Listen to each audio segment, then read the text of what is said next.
For me to discuss my journey as a researcher, I have to begin with my family background and upbringing, for it's been the greatest influence on my experiences, perspective, and interests to date.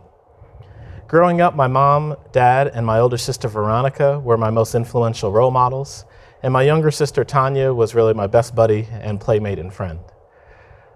I'd have to say I led a pretty blessed childhood, and my interest in science could certainly be credited to my father, who is himself a research scientist and retired as vice president of research for one of the largest technology corporations in the world. He is an inducted member of the National Academy of Engineers and currently works as a professor of chemical engineering at Howard University. My dad is definitely my hero. He really taught me to believe in myself, to be willing to work harder towards your own goals than anyone else expects of you, and to always show resilience in the face of any adversity.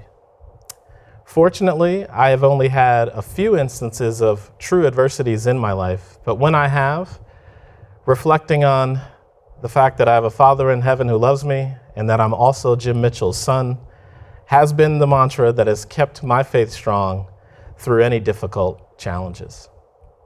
My mother really exemplified that having a servant's heart, a really unparalleled work ethic, and a tremendous love for others was not only a formula for personal success, but also a formula for tremendous quality of life.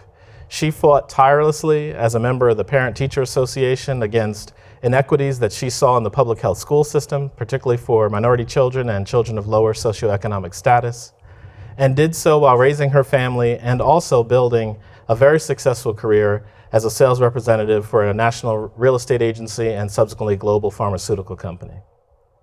Somehow, despite all of the things that she engaged in, Mom always had time for not just her family, but anybody else in the neighborhood who needed her. She was always there. I do remember at some point, whether I was applying to college or a summer program or MD PhD programs, I had to write an essay on somebody I admired greatly. And I wrote that essay on my older sister, Veronica.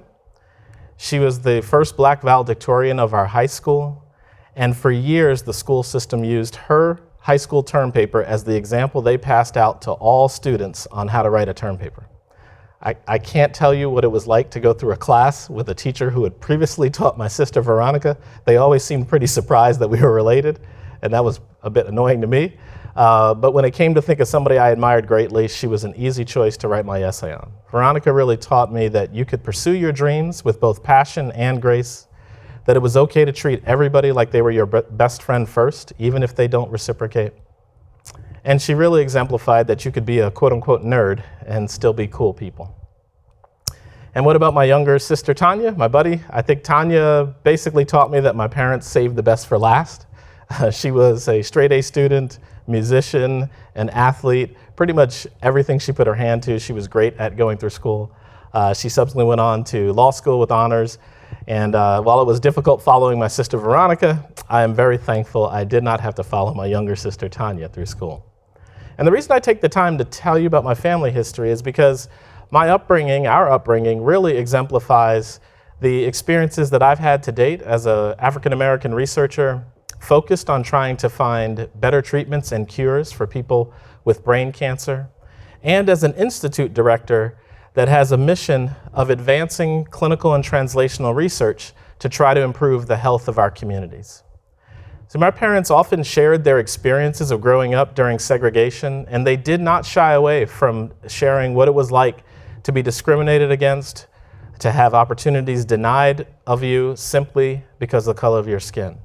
And yet, despite the hardships they faced and the injustices that they not only witnessed, but actually lived out every day, they still believed that this country had tremendous opportunities for anybody who was willing to work for them. And they not only believed it, they exemplified that every day in their life. And perhaps most amazingly is despite what they had experienced and gone through, they raised us to have tremendous respect for all people and to always treat people the way you wanted to be treated yourself.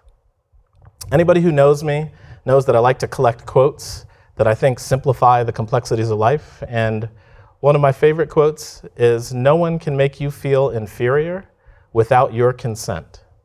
That is credited to Eleanor Roosevelt, but I really think my mom and dad exemplified that 1,000 different ways every single day of their life. Martin Luther King said that anybody can be great because everyone can serve. And one of the things that I have found, particularly later in my professional life, is that being in service to others and in service to a cause that's greater than just your own personal needs is one of the best ways to achieve both personal and professional success. See, being in submission to a cause that's greater than just your own needs, I think is one of the most unifying opportunities and principles by which one can build collaborations, develop teams, and have strong relationships that stand the test of time. As a cancer researcher, or really if anyone has seen someone suffering with cancer, particularly a child, there's something in your heart that says, that isn't right, and we really need to do something to fix this. What I have found is I don't know if I'll live to see the day that a cancer diagnosis of any type would be a treatable and curable disease, but I honestly and wholeheartedly believe that day will come. And having the opportunity to work with brilliant colleagues side by side in an endeavor chasing that realization is something that is gratifying and personally rewarding on an everyday basis. You see, quite frankly, what we are working towards and what we're trying to achieve is too important to let our personal differences slow down our progress. As an institute director, I work across a vast number of colleges here at the University of Florida and with an amazing number of brilliant colleagues who are tackling some of the most complex problems in healthcare delivery, in healthcare research, and in trying to improve outcomes for the communities we serve. This requires the integration of a diverse number of ideas, perspectives, and experiences to try to coalesce around a single or solitary objective. My approach through my whole career has been, we don't really have to like each other or relate to each other in order to have mutual respect and in order to work earnestly towards a commitment that's worthy of our wholehearted efforts. I've found that being in submission to a cause greater than your own needs is probably one of the best ways to achieve diversity and inclusion, because most people are willing to join hands in an endeavor that is worthy of their commitment. And if there's a vision for a future that people can buy into, they'll cross many divides and many personal barriers in order to work towards that realized dream. Now, have I faced discrimination in my life experiences? Of course I have. I could convey stories being in middle school and working on a project where a group had to give a presentation. And when my group let the teacher know that I was going to give the presentation, the teacher said to us, "Do you really want to let him speak for you?" And what if you don't have a parent who asks you every day how school's going, and when you say that day you don't really like school, don't want to go anymore? You don't have a mother who knows how to draw out what really happened? And what if you don't have a father who, despite being as busy as he is in his own career, when he hears what happens, takes time off of work so that he and his wife can go down to the school and educate your teachers on how they properly instruct their children? Or perhaps I could retell the story of being in high school and having my best friend's friends not want to start a party until I left, and him having to tell me that essentially they didn't want me there.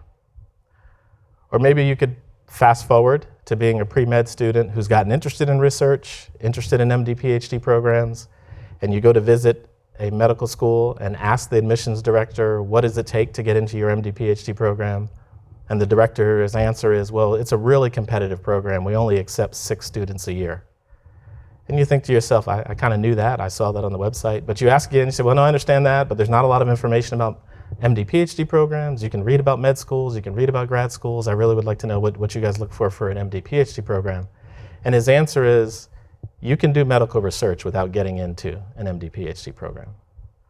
And so at that point, you realize he didn't misunderstand your question. He just didn't think you'd be able to do it.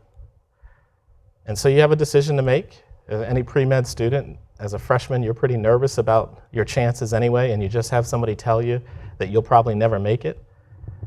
But then you decide that you're going to get into that program, and not only that, you're going to turn them down to go to a better one. And 3 years later, you have the satisfaction of actually telling them they can give one of those 6 positions to somebody else. Or maybe it's a few more years into your career, and you actually get asked to be on a scientific advisory board for a corporation, and you're pretty excited but nervous about your first board meeting, and you show up to the hotel and you get to the boardroom and you're looking for your nameplate at the seat of the table, and as you're making your way over to your seat, somebody looks up and says, "I am so glad you're here. Could you please bring us some more ice and sodas?" And so you have to tell them that, "I'm Dr. Mitchell, I actually am part of the board here." And you can feel the air draining out of the room as everybody goes silent and the person begins to profusely apologize. And not wanting to ruin the whole meeting for the rest of the day, you just say, "I understand, it's no big deal, it's this suit. Everybody thinks I own this hotel." And you sit down and go through the rest of the meeting. Or maybe it's more recently, when you're going to a scientific meeting with a colleague of yours, and you ride down together and you get to the hotel an hour before the meeting's supposed to start, and you hope you could check in and get freshened up. And the attendant tells you that there are no rooms available, but you can wait in the lobby until check-in. And so when you turn to your colleague to see if he'd want to go grab a bite to eat while you wait, you see them handing him a key. And so it takes a couple seconds to figure out what's going on. You look back at the person who's helping you, and I'm sure the look on my face said something, and she just turns around and walks away. Literally disappears, leaves 3 people behind me stranded in line. And so the attendant next to you says, "I'll be glad to help you," and gets you a key and checks you in. And that day I remember riding back with my colleague, and we talked for hours about what had happened. He could not believe what he had witnessed. He couldn't believe what he had been a part of. But see, I had to explain to him that it was not, unfortunately, a surprise for me. We had been so engaged in science, discussing so much on the way down to the meeting, I had forgotten my routine, because I go to a lot of meetings, I check into a lot of hotels. Always call ahead, ask for what you need before they see your face. See, at what point does a person get discouraged or start to doubt? Is it in elementary school? Don't let him speak for you. Is it in high school? Don't start this party till he leaves. Is it a pre-med student? You'll never be able to do this. Is it in a boardroom? More ice and soda, please.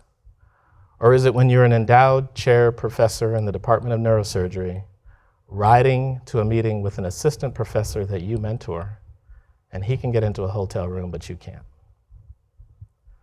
See, at some point, you have to wonder, at what point do you start to say, maybe there isn't a place for me?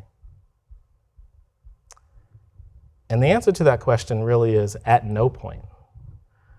Because what we're working on and what we're trying to accomplish is too important to let our personal differences slow down our progress. See, I started my career out of a love for science and a desire to help people, but it's probably most exemplified today by the relationships that I've developed along the way. Dr. William Friedman is the first faculty member I met at the University of Florida 8 years ago when I came to interview for a position in his Department of Neurosurgery while he was chairman.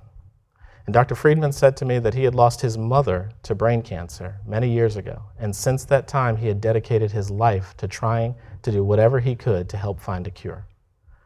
I didn't know Dr. Friedman well. I was, of course, a little bit nervous interviewing for a job in his department, but I said to myself, here's a man who's committed to something bigger than just himself, and I could buy into that. Paul Hale, who's one of my best friends today, lost his son, Brett, to brain cancer. And Paul and I talk and text often about what's going on in the world of research. He's visited with our team many, many times, and Paul is counting on us to help find answers that weren't there for his son, Brett. Deb and Sandy Chapin lost their son while he was a college student at the University of Florida. And while I was at a ceremony commemorating the memory of their son, Jamie, Deb handed me an hourglass, and she said, every time you look at this hourglass, I want you to remember that people with cancer are running out of time. And I see that hourglass every single day. And it reminds me why we're here. It reminds me what we're doing.